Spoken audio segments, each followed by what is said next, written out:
बंदहु गुरुपद पदुम परागा सुरचि सुभाष सरस अनुरागा।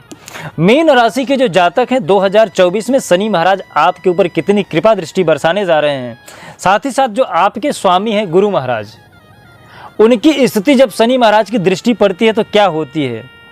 साथ ही साथ जो शनि महाराज की तीसरी दृष्टि है, सातवीं दृष्टि है, 10वीं दृष्टि है, उससे आपको क्या लाभ पहुंचने जा रहा है।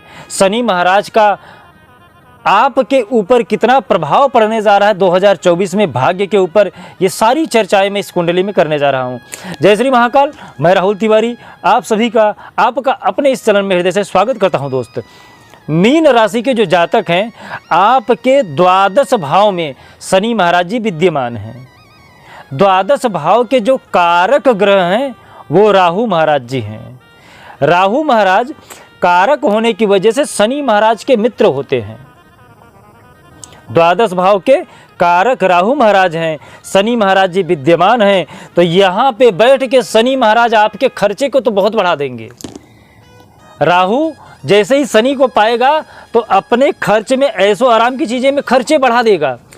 लेकिन खर्चे बढ़ाने के लिए क्या करेगा, वो खर्चे के साथ साथ आपकी आमदनी भी राहु बढ़ा देगा, क्योंकि उसके मित्र को तकलीफ नहीं होनी चाहिए। राहु खर्चे बढ़ा देगा, लेकिन साथ ही साथ शनि बैठ रहे हैं वहाँ पे, शनि उनके मित्र हैं, तो मित्र को कोई तकलीफ ना पड़े इसलिए आपकी आमदनी भी बढ़ा देगा। खर्चे भी खूब करेगा और आपकी आमदनी भी बढ़ा देगा। जब शनि महाराज की तीसरी दृष्टि पड़ती है आपके धन के भाव पे, वहाँ पे गुरु महाराज जी विद्यमान है और वहाँ के कारक भी गुरु महाराज हैं। कारक भी तीसरे भाव के जहाँ पे शनि की दृष्टि पड़ रही है वहाँ के कारक गुरु महाराज है। दूसरा भाव जो धन का है और गुरु महाराज वहाँ पे विद्यमान भी हैं। तो यहाँ पे जब शनि की दृष्टि पड़ेगी तो थोड़ी सी धन में कमी आएगी, लेकिन राहु उधर धन देने जा रहा है आपको।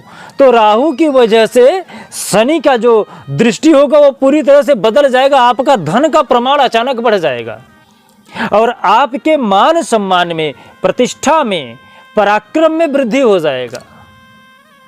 यह सब राहु और शनि का खेल चल रहा है। शनि राहु के भाव में बैठा है तो शनि खर्चे आपके बढ़ा देगा, राहु खर्चे बढ़ा देगा, लेकिन शनि को कोई तकलीफ नहीं पड़े इसके वजह से राहु आमदनी में वृद्धि कर देगा। तो शनि की दृष्टि जो तीसरी पड़ रही है वहाँ पे गुरु महाराज बैठे हैं तो खर्चे तो बढ़ेंगे, लेकिन आपके मान सम्मान में, प्रतिष्ठा में कोई कमी नहीं आएगी। शनि महाराज की जब 10वीं दृष्टि पड़ती है आपके धर्म के भाव पे, जो आपका धर्म का भाव है वहाँ के कारक गुरु महाराज है, तो वहाँ पे आपसे थोड़ा सा गलती हो सकती है, आपका धर्म के प्रति रुझान कम हो सकता है।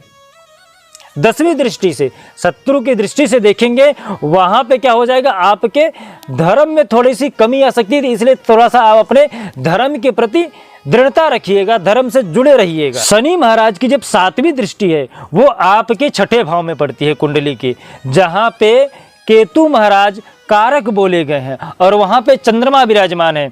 जब शनि और चंद्रमा साथ में आ जाते हैं, कारक घर में आ जाते हैं, रोग के घर में आ जाते हैं, जहाँ पे मोक्ष देने की बात हो जाती है, केतु महाराज मोक्ष के देवता बोले गए हैं।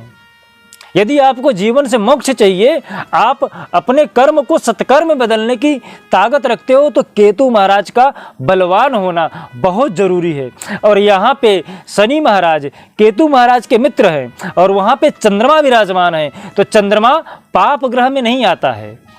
छठे भाव में, 8वें भाव में जब पाप ग्रह, क्रूर ग्रह बैठ जाते हैं तब आपको तकलीफ होती है, लेकिन यहाँ पे चंद्रमा विराजमान है, इससे आपके मोक्ष की गति बढ़ जाएगी। आपका जो सफलता है ना वो बढ़ जाएगा और आपके जो पौराणिक पुण्य हैं, जो पिछले कर्म के पुण्य हैं, वो जागृत हो जाएंगे, तो उससे भी आपको फायदा पहुंचने जा रहा है। शनि महाराज की जो प्रथम दृष्टि है जहाँ पे खुद बैठे हैं वहाँ से लाभ पहुँच रहा है, तीसरी दृष्टि से लाभ पहुँच रहा है, 7वीं दृष्टि से लाभ पहुँच रहा है आपको, 10वीं दृष्टि से थोड़ी सी कमी आ रही है। इसलिए शनि महाराज को शांत करने के लिए, धर्म की तरफ रुझान करने के लिए अपना क्या उपाय करें। शनि महाराज को शांत करने के लिए आप हर शनिवार के दिन पीपल के पेड़ के नीचे राई का तेल का एक दीपक यदि आप जलाते हैं हर शनिवार के दिन, तो इससे शनि आपको और भी बढ़िया रिजल्ट दे। हर शनिवार के दिन जब आप शनि जी को तेल का चढ़ावा करते हैं तो शनि महाराज की जो कनिष्ठिका अंगुली होती है, यदि वहाँ पे आप थोड़ा सा मसाज कर देते हैं तो शनि महाराज इससे भी आपके ऊपर प्रसन्न हो जाते हैं। साथ ही साथ यदि उनको आप तीखी वस्तुओं का उपभोग करते हो, दान धर्म में यदि आप तीखी वस्तुएं जैसे खिचड़ी हुआ, नमकीन हुआ, इसका दान करते हैं तो भी शनि महाराज आपके ऊपर प्रसन्न हो जाते हैं। जो आपको उचित लगे उसमें से आप अपने लिए उपाय कर सकते हो। साथ ही साथ यदि आपको और भी कुछ जानना है आपकी कुंडली के विषय में तो आप बिना देरी के हमारे पास आइए।